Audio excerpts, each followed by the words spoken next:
So, as everyone knows, there are massive floods that have hit Texas, and now also North Carolina is getting a lot of flooding. Not as deadly as the Texas flood, but 104 people across 6 Texas counties, with 28 being children, are among the dead. Like, catastrophic, wild. You know, just like, and it was on 4th of July in the morning too. Like, such a tragic time for it to happen. It reminds me of like the 2004 tsunami. It happened the day after Christmas on Boxing Day. This guy right here saved, it says he saved 165 people during the floods. He recently became a rescue swimmer. Hey, yeah, good morning, everyone. Yeah, so I'll kind of give you guys a quick synopsis of what was going on. The Coast Guard launched us and decided to send a rescue crew from Air Station Corpus Christi at about 6:30, 7 a.m. on Friday, the 4th of July. I just happened to be on the duty crew with Ian Hopper, Blair Rougefort, Seth Reeves, some of our crew members in the Coast Guard. And yeah, they sent us out. We kind of encountered some pretty serious weather, some of the worst flying we've ever dealt with personally. It took us, which should have been an hour flight, probably took us about 7 or 8 just to get into the landing zone. Wow. Once made about 4 different approaches trying to get in, we were able to get boots on the ground with the Air National Guard, Department of Public Safety for Texas, game wardens. And we decided to leave me on scene at Camp Mystic. That was kind of our main triage site we were trying to help out with. And we decided, hey, if we leave the rescue swimmer on scene, we'll have more space in our Dolphin MH-65. So based on that, I got on scene, boots on the ground at Camp Mystic.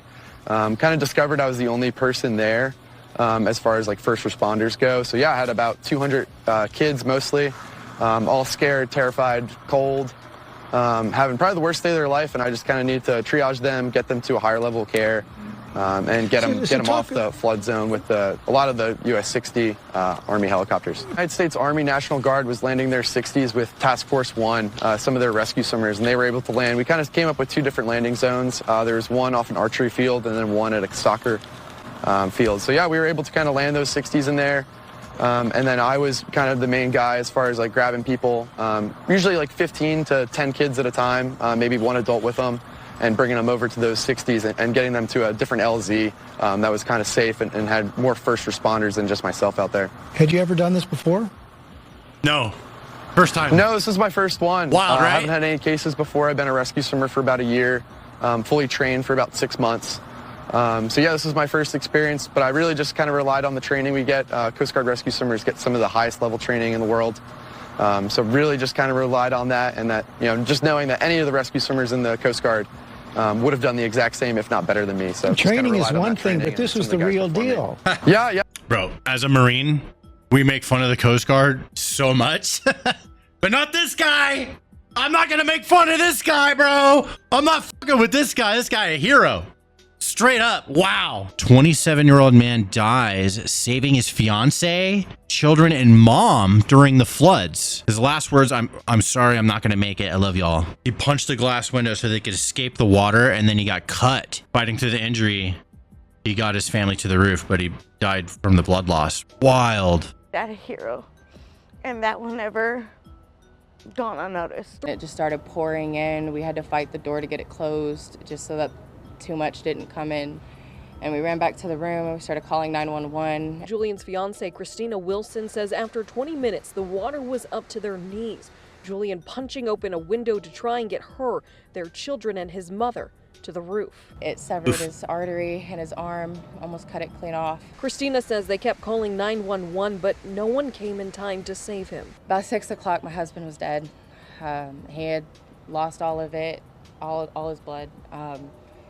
He looked at me and the kids and my mother-in-law, and he was like, sorry, I'm not going to make it. I love y'all. Christina says she found her fiance after the water receded, but his body wasn't recovered for hours. Now, loved ones remember the man they call a hero. He was the hero out of this story. Especially when they told him my brother is dying. They should have went to him first. I mean, that's how I see it. He's just the kindest person I've ever met in my life, and I will forever love him no matter what. The 4 stand together. Who cut onions? I gotta keep my shit together here for this. It's hard, bro. That's sad. It's sad as fuck. Jesus Christ. Whew. I don't know how people on TV keep their shit together. Like, I don't know how they do that. Okay, my house is flooding. Anybody out there Oh, that's I have screwed, my dad on dude. hospice, and I need to get him out of here. He's bedridden. He can't walk. He can hardly move. And look where the water is. So somebody, please, And it's rising. call 911. It's bad over here. In front Bro, call 911. of the house, it's like a river. I mean, it's like a lake. They My can't God. come look, we've lost our cars, everything. They need to get him on a We've boat. lived here for 30 years, and this has never happened. That's crazy. So anybody, please, if you have a boat or something, I need help. Yeah, I need to get him on a boat and get him out of there. Here. Was he okay? Did Grok answer it? Not answering it. I hope he's okay. Here's how quickly the river rises. Okay, this is like super sped up, but you could see like it went up 20 feet in 37 minutes over in this area, which is crazy. That is dangerous, man. I wish this thing, can I slow it down? Jesus Christ, it's like on crack. Yeah, everything is just the pure destruction. Like if you're caught up in that stuff's you're gonna get real hurt real bad in any of that mess. Yeah, you get beat up. This is very like similar to like tsunamis and stuff. Like the water comes in and just takes everything with it, and glass, sticks, other parts of sharp objects, blunt objects and things that you get caught up in that, you're going to get ripped up. Here's a story of a boy who survived. So we can end this on a more positive note. Thank you for that, Archie. I'm one of the campers from Camp Lahana, one of the camps that flooded. And I had a first-hand view of the flood, and so the cabins were flooding and the walls were like, they broke down. And all of the campers in those cabins had to go up on the rafters, and they had to wait there until they could swim out. And my brother here, he had to swim out of his cabin. The flood started getting bigger, and it was going up to, we have bunk beds in our cabins, and it was going up to the top bunk, and we had one choice, and we had to swim out of our cabins. What time was it? It was like, we woke up at 2. Yeah, we had to wake up at like 4 a.m. But on the way here, we saw all of like the other camps destroyed, like obliterated.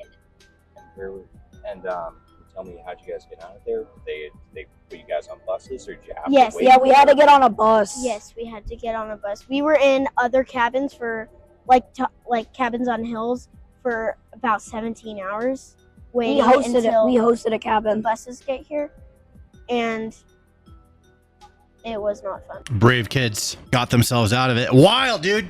They're still finding people. It's an absolute disaster. Hopefully the whole, it's over 100 people that they found that died. It's crazy.